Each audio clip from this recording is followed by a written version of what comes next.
Renato Sanches, once one of the best youngsters, most promising youngsters in the world of football for Portugal and eventually for Bayern Munich, clearly did not pan out the way we all thought it was for Bayern Munich. He definitely flopped. Even at other clubs, he never could really get a run of form going and become the midfielder we all thought he would. And today, Bayern buddies, the best and most underrated duo on the internet, are coming to you with a video about Renato Sanches. Today we'll be going over why he didn't reach the heights that he should have after that amazing tournament with Portugal in 2016. And unfortunately, I know I said Pat was going to be here next week, but the team doctors said he had a setback during training. So yeah, hopefully he can make a comeback next week. But no matter what, we're going to be bringing you more content. Subscribe, comment, like, all that good stuff. And yeah, Get the fuck out of here. I'm not an injury-prone player like Kingsley Coman. I am back. We are back. We're going to talk about Renato Sanches on why he flopped at Bayern Munich. Come on, lads. Let's get right into it. So let's start from the very beginning. As Joey mentioned, he talked about how he was a star at Euro 2016. He was a star at Benfica, which made him get a vital place in that Portuguese Euro 2016 squad. Got called up for the first time ever. He had his debut pretty much at the Euros. He had an absolute amazing knockout stage. He was key in that Portuguese midfield, and he is the reason why they even got past Poland. He scored a beautiful goal against Poland, which basically made them go to penalties, and he obviously scored his pen. Portugal went through. Portugal went to the final. They obviously beat France. He was a vital midfielder against France. He was absolutely fantastic, and of course, Portugal wins the Euros, and he gets his first ever international trophy at 16 or at 17, whatever it was. That being said, from that great performances at Benfica and great performances at the Euros, he won the Euro 2016 Young Player of the Tournament. And on top of that, he won the Golden Boy in 2016.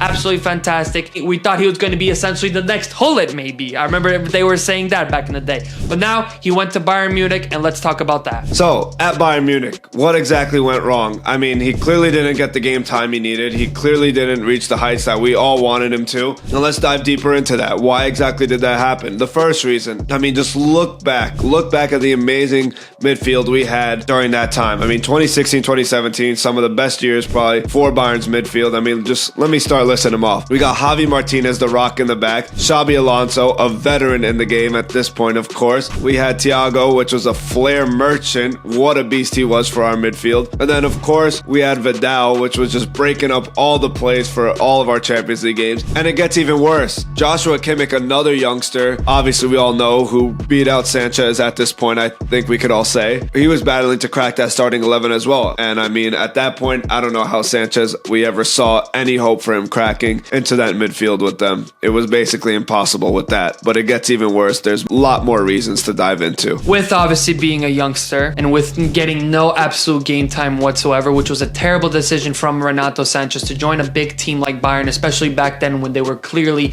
either top 2 or top 3. Some maybe at certain points of the season, maybe they were even top 1, the best team in the world. That being said, obviously that midfield competition, Bayern shouldn't have gone in for him. We had so many good midfielders at the time, and Renato Sanches probably should have maybe stayed at Benfica or maybe go to maybe a Premier League team, a lesser of a Premier League team. But that being said, with a player with lack of gaming time and a young player like him, who still shined bright, obviously in the big stage of the Euros, he was loaned out. Like any other club would do, they would loan out a player like him, and he actually went to the Premier League. He went to Swansea City, and let's just say it did not work there whatsoever. Swansea City fans were complaining about how he didn't want to play football. His attitude shifted. There was a game against Chelsea specifically where he literally gave Chelsea a goal, and Swansea City fans were really crashing out on him.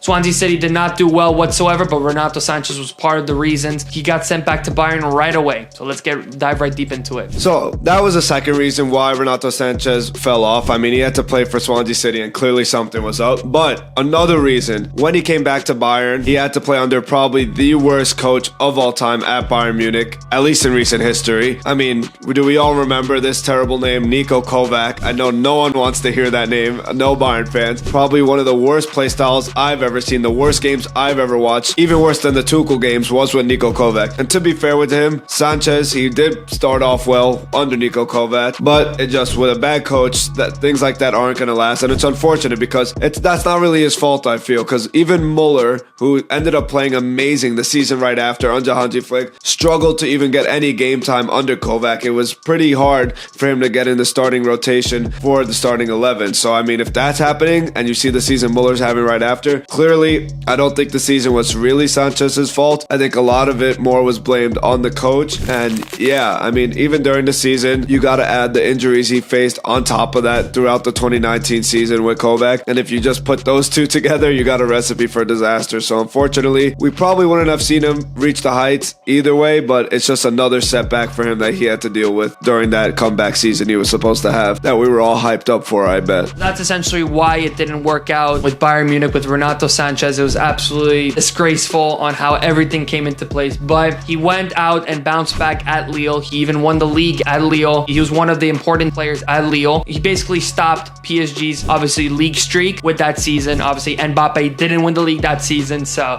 yeah, so Renato Sanches had a great season there, and then he signed for PSG in August 2022, and obviously we have a lot of egos in that squad. Not a lot of great stuff happened there. He didn't play a lot as well, just like with Bayern. It seems like any big team he went to, he just didn't get any game time, and it was the same thing at PSG. Yeah, at PSG, it was a similar situation. Their midfielder team was already too stacked and clearly couldn't have the talent to crack that team. Yeah, I mean, I don't know. PSG were a mess, as Pat mentioned, that season with all those players that they tried to invest to. The whole team was clearly a mess. So yeah, another messy situation. But he moves on. We move on. He goes to Roma, tries to figure it out in Italy, but once again, it just falls through. I mean, he only played 12 games for them, getting 1 goal contribution. I know he's a midfielder, but I don't know. I mean, it wasn't looking good for him, clearly. Playing only 12 games in a season amongst all competitions. Clearly, the coach isn't favoring you, and at this point, I think we could all see the writing was on the wall for him. No matter what club he went to after that breakout season, it was just over, and I think this is, we have to start having that conversation of, putting him in the rankings of one-hit wonders, one-season wonders. Was he one of the best one-season wonders ever?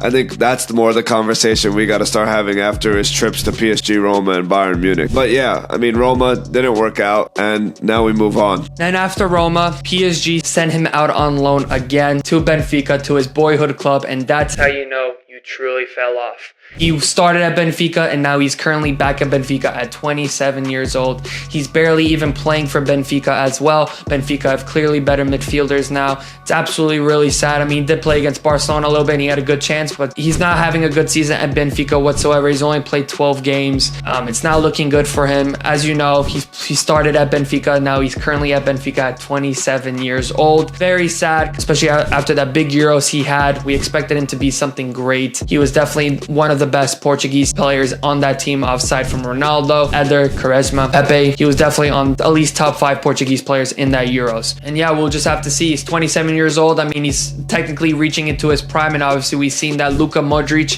he's still playing at 39 years old. Could this be the same case? Maybe. I don't know. Luka Modric was named the worst signing for Tottenham, and as we know, he's one of the best midfielders in his generation. Who knows? 27 could still happen, but he's playing at Benfica. He's not getting any gaming time, so it is not looking good, bruv. Yeah, we usually see the legends when they're 38, 37, 36 maybe, just going back to their boyhood club, such as we saw Robin do recently. And honestly, I mean, if you're doing it at 27, it's pretty much wraps for you. I mean, maybe Benfica are trying to do him a solid, try to do him a favor for all the money that he made all the years back in 2016 when he got sold. But thank you for that. You can say thanks, but I don't think it's going to pan out. I mean, maybe his home country, he would have thought he would be performing better for being back at home, being where he's familiar with all his life, but clearly right now it's not working. But I wouldn't be surprised maybe if he lowered his ego and expectations at this point. Maybe it could be a cheeky midfielder off the bench and whatnot, and maybe just stick around maybe those B-tier clubs, C-tier clubs, and have a career where he's good at that level. And I think if he can do that, whatever, screw the potential, screw whatever the people were saying, the news and media, as long as he could create his career where he's playing decent football, even if it's at a lesser club, then whatever, because clearly it never worked out at the bigger clubs. So yeah, that's a story about Renato Sanches. That's what happened. That's why he didn't reach the heights he should have with Bayern Munich, PSG, Roma, Benfica, I mean, all those clubs. And yeah, let us know what you guys think about Renato Sanches, about his time with Bayern, and that's about it. We'll end it there. Like, subscribe, comment for more Bayern content. Go check out our shorts. We're going to be posting daily, of course, over there. And yeah, we'll see you with another video next time. And yeah.